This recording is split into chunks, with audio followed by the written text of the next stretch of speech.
সামনে এই দাপট, এই অহমিকা কথা, এই তিরস্কার, এই হুঙ্কারমূলক কথা প্রদান করলেন কে? কারা? কাফেররা।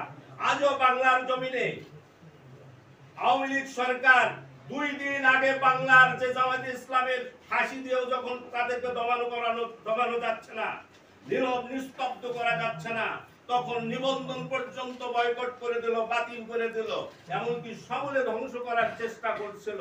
2 দিন পরে তারাই আবার সমূলে ধ্বংস হলো।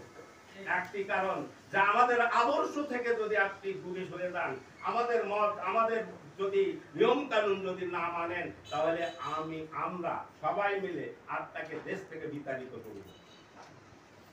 পরে মহান রাব্বুল আলামিন নিজেই জবাব দিয়েছেন। কি জবাব দিয়েছেন দেখেন, ফাআওহা ইলাইহিম রাব্বুহুম, তাদের রব জবাব দিলেন, লানুহলিকান্নাজ জালিমিন, এই জালেমদেরকে আমি ধ্বংস করে দেব।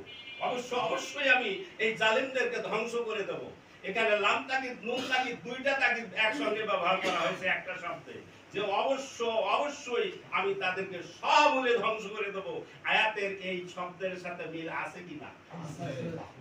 আওয়ামী লীগ, জামায়াত ইসলাম, বাংলাদেশ জামায়াত ইসলামকে ধ্বংস করার জন্য যে পরিকল্পনা করেছিল, ফাঁসি দিয়েও যখন ধ্বংস করতে পারে নাই, শেষে মহান রাব্বুল আলামিন আমাদের বিজয় দিলেন, ওই আওয়ামী লীগকে চিরতরে বিনাশ করে দিলেন।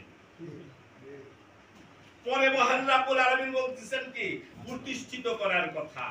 মহান রাব্বুল আলামিন এবার বলতেছেন, ওয়ালা নামসিকান্নাকুম কুমুল আরদা মিন বাদিহিম, এরপর আমি তোমাদেরকে প্রতিষ্ঠিত করব, মানে রাসূলদেরকে প্রতিষ্ঠিত করব। মহান রাব্বুল আলামিন এই শব্দের দ্বারা জানাই দিচ্ছে, হে বাংলাদেশ জামায়াত ইসলামী, তোমাদেরকে আমি ঘোষণা করে দিচ্ছি, তোমাদেরকে আমি বলতেছি, তোমাদের সততা আদর্শের প্রয়োজন আছে। তোমাদের যদি আল্লাহর প্রতি ভরসা থাকে, তোমাদের আমলিয়াত যদি কোরআন ভিত্তিক হয়, তোমাদের আমলিয়াত যদি রাসূল ভিত্তিক হয়, তোমাদের ভিতর যদি লোভ না থাকে, তোমাদের ভিতর যদি লালসা না থাকে, ক্ষমতার দাপট দেখানোর যদি কৌশল না থাকে, অহমিকা যদি না থাকে, বাড়াবাড়ি যদি না থাকে, একমাত্র আল্লাহর বন্ধু যদি হতে চাও, আল্লাহর সান্নিধ্য যদি অর্জন করতে চাও, তাহলে তোমাদেরকে এই দেশেই প্রতিষ্ঠিত করতে হবে। বিজয় দেখা যাচ্ছে কিনা? সারা বাংলার মানুষ একাকার হয়েছে।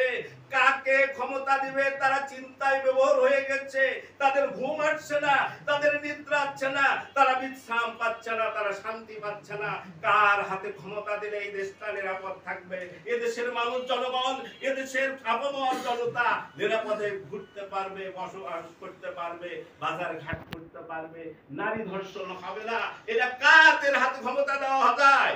সেই চরিত্র আমাদেরকে অধিকার করতে হবে, আদায় করতে হবে। সেই চরিত্রের অধিকারী আমাদেরকে হতে হবে।